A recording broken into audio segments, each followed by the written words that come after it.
और उससे भी बड़ी सेवा कहेगी हम बर्तन यहाँ से हम लोगों से कहेंगे बर्तन उठा के वहां रखो, प्लेट उठा के वहां रखो, तो ये सेवा हमारी। अब इतनी बड़ी बड़ी सेवा लोगों ने ले ली, फिर इससे जो बड़ी सेवा है के साथ,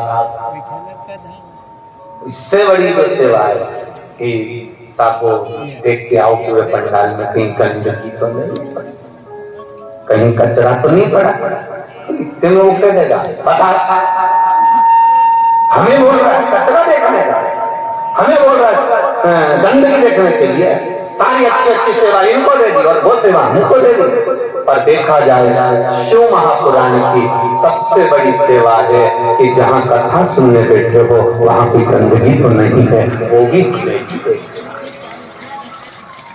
स्वच्छता का ध्यान रखना भी हमारा, स्वच्छता का हमारा।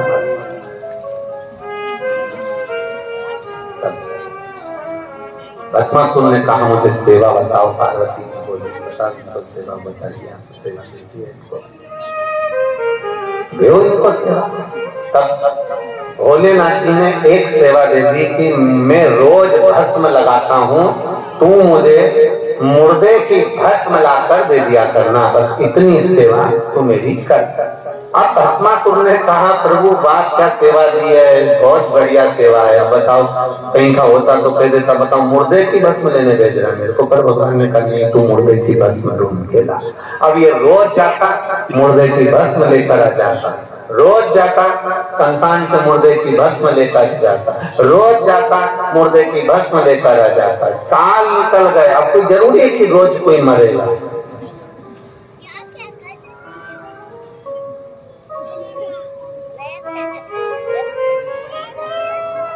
अब कोई जरूरी है हर कोई रोज ही मरेगा है? भाई दूल्हा एक बार बनता है, दुल्हन एक बार बनती है,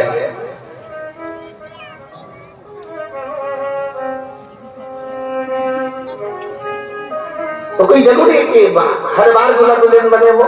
नहीं नहीं। अब कोई मरा ही नहीं। भस्मासुर ने अपनी पत्नी से कहा आज सवेरे से घूम रहा हूं पर कोई मुर्दे की भस्म नहीं बनी, मिली नहीं। पत्नी ने कहा तब तो देखिए हर जगह पर गए, सब जगह हो जाए, हाँ पर मुर्दे की भस्म नहीं मिली। अब पत्नी बोली मुझे लग रहा है लोगों ने मरना बंद कर दिया है, मुझे ऐसा महसूस हो रहा है। पति ने कहा भोलेनाथ जी को सुबह सुबह भस्म लगती है, भस्म का श्रृंगार होता है, भस्म नहीं मिलेगी तो भोलेनाथ जी के पास में मैं कैसे जाऊंगा, उन्होंने मुझे सेवा दी। अब धर्म पत्नी तो धर्म पत्नी की ऐसी चतुर धर्म पत्नी सबके पास होना चाहिए, ऐसी चतुर।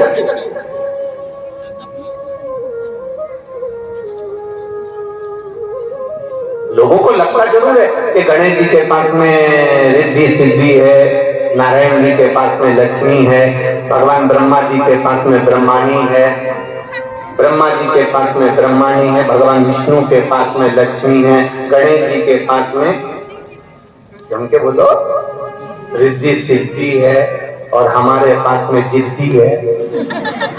तो लोगों को लगता जरूर है कि गड़बड़ हो।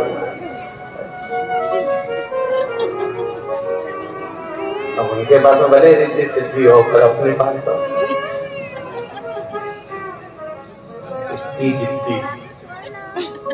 इतनी जिद्दी कि 2-3 बार तो उसके पिताजी को भी बोल दिया तुम्हारी छोरी बड़ी जिद्दी। एक बार अड़ जाती है ना तो सुनती नहीं है किसी की, तो उनके पिताजी ने भी कह दिया बेटा तुम ये मत सोचना कि गणेश जी की रिद्धि सिद्धि थी, अपनी तो जिद्दी हमारी, तुम्हारी सास भी ऐसी है।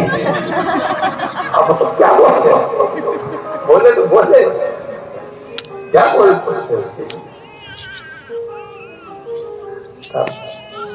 जमाई ने भी सोच लिया, ससुर तो खुद भी चले पड़े। और ईमानदारी की बात है, तुम खुद देख लेना अपने अपने ससुराल के आकर, जितनी सास की चलती है उसकी ससुर तो बेचारा लकड़ी की कुर्सी पे बैठा।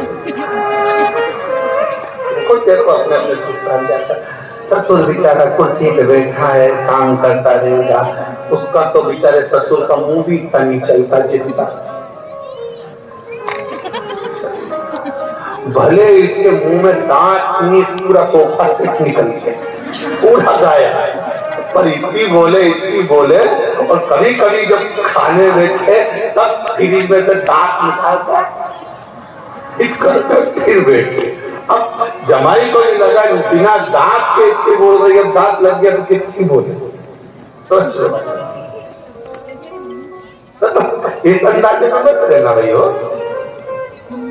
धर्म पत्नी मेरे भस्मासुर की धर्म पत्नी बड़ी चतुर थी, बड़ी बुद्धिमान, और भस्मासुर की धर्म पत्नी ने तुरंत, भस्मा ने कहा मैं क्या करूं तू बता मेरे को। धर्म पत्नी बोली देखो सीधी सीधी बात है, मुर्दे मिलना मुश्किल हो गए, संसार में आग नहीं लग रही है, भस्म नहीं मिल रही है, तो तुम एक काम क्यों नहीं करते, अपनी खुद की फैक्ट्री क्यों नहीं खोलते, अपनी खुद की फैक्ट्री खोलो। भस्मासुर ने कहा मतलब मैं जाके मर जाऊं और मेरी भर को शिव जी को चढ़ जाए। पत्नी बोली फैक्ट्री का मतलब ये थोड़ी ना है, कच्चा माल दूसरी कंपनी का लाओ, अपनी फैक्ट्री से सर्व करो। कोई दवाइयां किसी अन्य फैक्ट्री में बनती है, लेवल तुम्हारा लग जाता है कि साहब इनकी दुकान का माल है, इनकी कंपनी का माल है, इनका सामान है, तुम अपनी फैक्ट्री क्यों नहीं चालू करते। तो जो मैं अपनी फैक्ट्री बताइए, संसार में मुर्गा की भस्म की कोई फैक्ट्री होती है।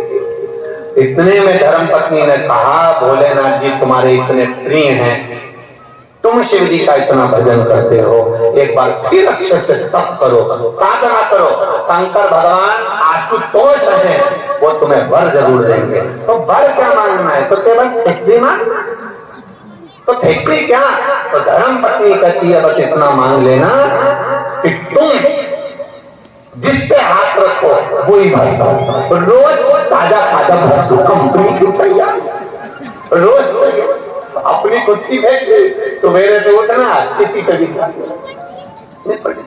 रात तैयार, महादेव तैयार। इतने में भस्मासुर ने कहा क्या गजब की बुद्धि है तेरी, क्या गजब की। अब इसको इतनी सी अक्ल नहीं आई कि अगर सुबह से उठ के इसने तेल से धर दिया तो गई, और इसमें इतनी बुद्धि नहीं है, और इसमें फैक्ट्री चालू करवाई।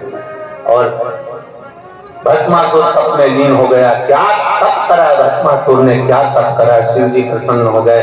क्या बात है भस्मासुर, प्रभु मैं बड़ा दुखी हूँ। शंकर जी ने पूछा क्या दुख आ गया तेरे को, प्रभु आपके लिए भस्म नहीं ला सकता क्योंकि मुर्दे ही नहीं मिलते हैं, तो मैं जली हुई भस्म कहाँ से लाऊं। शंकर भगवान बोले तो फिर क्या करेगा, बस आप मुझे वर दे दो, मैं जिससे हाथ रखूं वही भस्म हो जाए, ठीक कृपा कर दीजिए बस, और कुछ नहीं, जिससे हाथ रखूं वो भस्म। शंकर भगवान ने कहा तथास्तु, को बुला दो। तो भस्मासुर बोला नंदी की क्या जरूरत है। शंकर भगवान बोले तुझे जरूरत नहीं, जरूरत मुझे, तुझे जरूरत नहीं है, बस नंदी की जरूरत मुझे है, तो तुम नंदी से क्या करोगे। शंकर भगवान बोले रुक तो जा, और जो सरस्वती ने डमरू बजाया, जो डमरू बजाया, नंदी आया, शंकर भगवान बैठे नंदी पे, और नंदी पे बैठ के और नंदी से बोले ऐसी जगह ले जा चाहे भस्मासुर नहीं आए।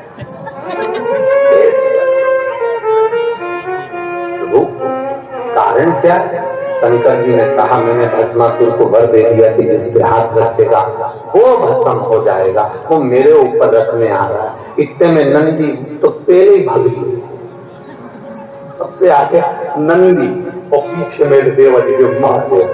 शंकर जी ने कहा नंदी कहाँ जा रहा है। नंदी बोले प्रभु रुको, पूरे घर के लोगों को बता के आ रहा हूं, कि भस्मासुर जहां मिले तो तू रह जाए, इसके बाद तुम्हारे पास आ रहा। सबको किया, गणेश जी रिद्धि सिद्धि को लेकर चले, कार्तिकेय बाबा चले, पार्वती मैया चली देवदी में महादेव के पास में। महादेव बोले पार्वती जी से तू क्यों आई मेरे पास में, कि वो उस भस्मासुर को आपने वर दे दिया। शंकर भगवान बोले वो तो मैं निपट लूंगा, तू तो अंदर जा, तू चिंता मत कर। शिव जी अब नंदी के साथ कहा मारा।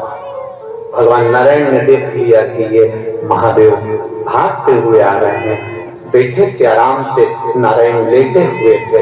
लेटे लेटे शंकर जी वहां पहुंच गए, लक्ष्मी जी चरण दबा रही थी।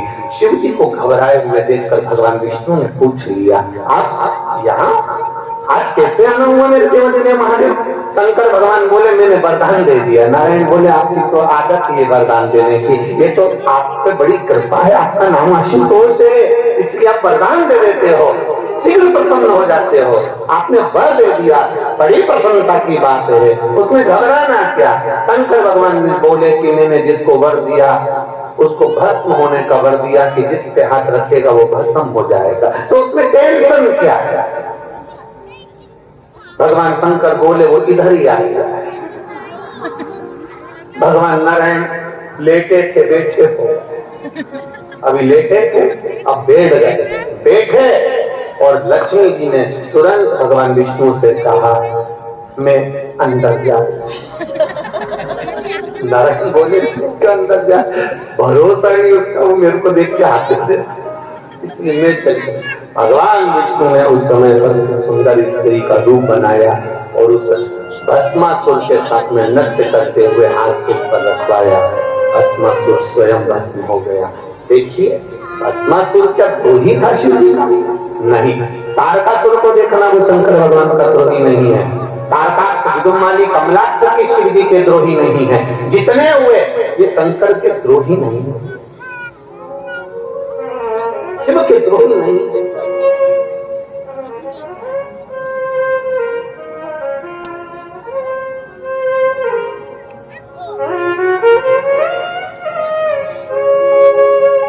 रावण को बाबा ने लंका दिया,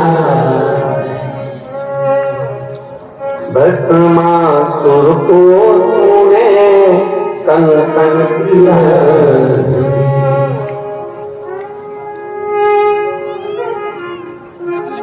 उसी ने तेरा पीछा किया भोले बाबा, उसी ने तेरा पीछा किया भोले बाबा। बमापम भोले शंकर गले में नाग भयंकर, बमापम भोले शंकर गले में नाग भयंकर। बमापम भोले शंकर गले में नाग भयंकर, बमापम भोले शंकर गले में नाग भयंकर। बमापम भोले शंकर गले में नाग भयंकर, बमापम भोले शंकर गले में नाग भयंकर।